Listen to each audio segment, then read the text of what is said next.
विधान परिषदेसाठी भाजपची 30 एप्रिलला यादी जाहीर होणार. भाजप प्रदेशाध्यक्ष रवींद्र चव्हाण नाव निश्चितीसाठी दिल्लीत. जुन्या कार्यकर्त्यांना संधी मिळणार, सूत्रांची माहिती. महापौर बंगल्याच्या दुरुस्तीसाठी मुंबई महापालिकेची उधळपट्टी. केवळ दुरुस्तीसाठी खर्च करणार तब्बल 3 कोटी. इटालियन मार्बल्स लावण्यासाठी कोट्यवधी खर्च करणार.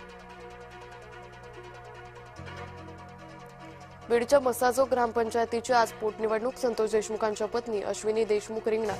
अश्विनी देशमुख आणि स्वरूपानंद देशमुखांमध्ये लढत. अजित पवारांच्या निधनाला 3 महिने पूर्ण. योगेंद्र पवारांनी घेतलं स्मृतीस्थळाचं दर्शन. स्मृतीस्थळ परिसरात राबवली स्वच्छता मोहीम.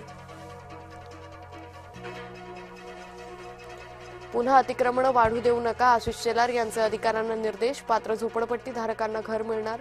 सुमारे 1,75,000 लोकांना होणार लाभ. पडळकर म्हणजे डोनाल्ड ट्रम्प लेव्हलचे नेते. विश्वजित कदमांचा पडळकरांना मिश्किल टोला. नाशकातील 150 कोटींचा म्हाडा घरकुल घोटाळा प्रकरण. महापालिकेकडून 26 लेआउट कायमस्वरूपी रद्द. नगररचना विभागाकडून 49 संशयित प्रकरणांची सुनावणी पूर्ण.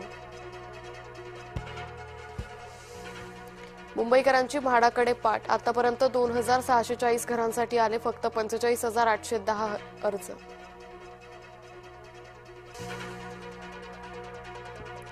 तरुणींचे व्हिडिओ बनवून ब्लॅकमेल केल्याचा धक्कादायक प्रकार. पुलाची शिरोली येथून शाहिद सनदेला अटक.